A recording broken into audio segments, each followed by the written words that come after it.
చూస్ country delight, live better. ఇప్పుడే country delight యాప్ని download చేసుకోండి. బిచ్చగాళ్ల జీవితం అనేది సమాజంలోని అత్యంత దీనస్థితిలో ఉన్న జీవన విధానాల్లో ఒకటి. తమ జీవనాధారం కోసం ఇతరుల ముందు చేయి చాచి యాచిస్తుంటారు వీరు. ఆదాయం లేనివారు, ఆకలితో అలమటించేవారు భిక్షాటన చేస్తుంటారు.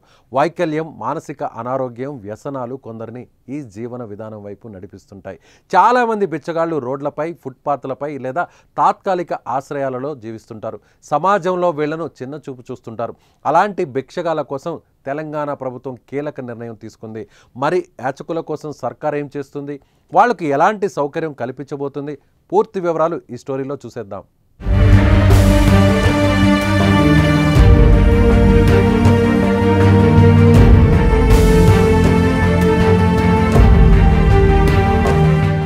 హైదరాబాద్లో ఇకపై యాచకులు కనిపించరా? జిహెచ్ఎంసీ స్పెషల్ డ్రైవ్ చేపట్టి హైదరాబాద్లో బెగ్గర్ ఫ్రీ సిటీగా చేయబోతున్నారా అంటే అవుననే అంటున్నారు జిహెచ్ఎంసీ అధికారులు. రాబోయే రోజుల్లో యాచకులకు స్పెషల్ షెల్టర్ హోమ్లకు ప్రత్యేకంగా ఏర్పాటు చేసిన ఇళ్లకు పంపించే కార్యక్రమం మొదలుపెట్టింది. ఇప్పటి వరకు 220 మంది వ్యక్తులను సహాయం కోసం గుర్తించి వారిని తరలించారు. ఈ డ్రైవ్ ప్రధాన లక్ష్యం జిహెచ్ఎంసీ పరిధిలోని Nampally metro station, Basheerbagh, Sachivalayam, SR Nagar metro junction, Shilparamam, hitech city, Madhapur, Begum Bazaar వంటి రద్దీగా ఉన్న ముఖ్యమైన ట్రాఫిక్ జంక్షన్ నుండి యాచకులను గుర్తించి షెల్టర్స్కు పంపిస్తున్నారు. మిగిలిన వారికి కౌన్సిలింగ్ ఇచ్చి వారిని తమ సొంత ఊళ్లకు, నివాసాలకు పంపిస్తున్నారు అధికారులు.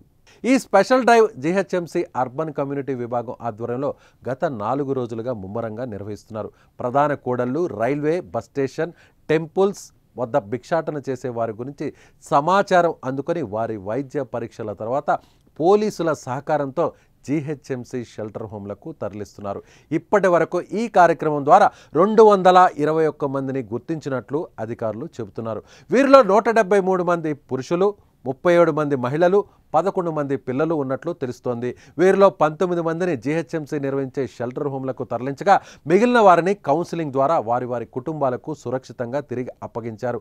యాచకులు, ఫుట్పాత్లపై ఉండేవారిని షెల్టర్ హోమ్లకు లేదా వారి కుటుంబ సభ్యుల వద్దకు తరలించే ప్రక్రియ నిరంతరం కొనసాగుతుందని, ఇందుకోసం ప్రత్యేక బృందాలను ఏర్పాటు చేశామని జిహెచ్ఎంసీ యూసీడీ అధికారులు తెలిపారు.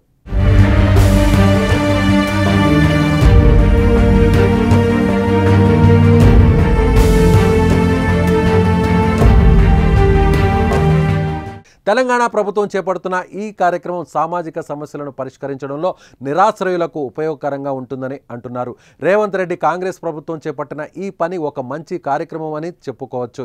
ఇలాంటి వినూత్న ప్రోగ్రామ్స్ ప్రభుత్వం చేపట్టడం వల్ల నగరంలో బెగ్గర్స్ బెడద చాలా వరకు తగ్గిపోతుంది. అంతేకాదు వాళ్ళు సొంత వారి దగ్గరకు చేరిపోతారు. ఇదిలా ఉంటే భారతదేశంలో భిక్షాటన నిరోధక చట్టం అంటే Bombay prevention of begging act 1959 ఉన్నప్పటికీ దీన్ని నిరోధించలేకపోతున్నారు. ఆశ్రయం, విద్య, ఉపాధి అవకాశాలను అందించడానికి ప్రయత్నిస్తాయి. గతంలో కేంద్ర సామాజిక న్యాయ సాధికారత మంత్రిత్వ శాఖ బిచ్చగాళ్ల పునరావాసం కోసం స్మైల్ పథకాన్ని తీసుకొచ్చింది. హైదరాబాద్ సహా ముంబై, ఢిల్లీ, పాట్నా, బెంగళూరు, చెన్నై, ఇండోర్, నాగ్పూర్, అహ్మదాబాద్, లక్నో వంటి నగరాల్లో యాచకుల జీవనోపాధి పునరావాసం కోసం కేంద్రం పైలట్ ప్రాజెక్టును చేపట్టింది. కానీ ఈ ప్రాజెక్టుతో పెద్దగా ఫలితం రాలేదు.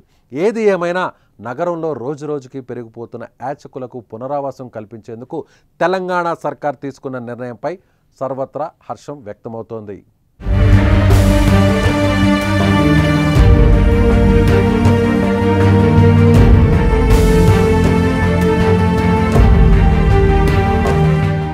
ఈ చొరవ నగరంలోని సామాజిక సమస్యలను పరిష్కరించడంలో, నిరాశ్రయులకు సహాయం చేయడంలో ఒక ముఖ్యమైన అడుగుగా పరిగణిస్తున్నారు.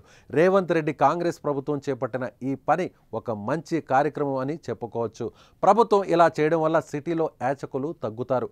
భిక్షగాలకు సంబంధించిన సినిమాలు ఇటీవల వస్తున్నాయి. బిచ్చగాడు సినిమా ఎంత హిట్టో అందరికీ తెలుసు. అలాగే ఈ మధ్య వచ్చిన కుబేరా కూడా దుమ్ము తులుపుతోంది. ఇక రానున్న కాలంలో బిచ్చగాడు 3 సినిమా కూడా ప్రేక్షకుల ముందుకు రానుంది. అంటే ఇప్పుడు ఈ ట్రెండ్ అందరినీ ఆకట్టుకుంటుందని చెప్పవచ్చు.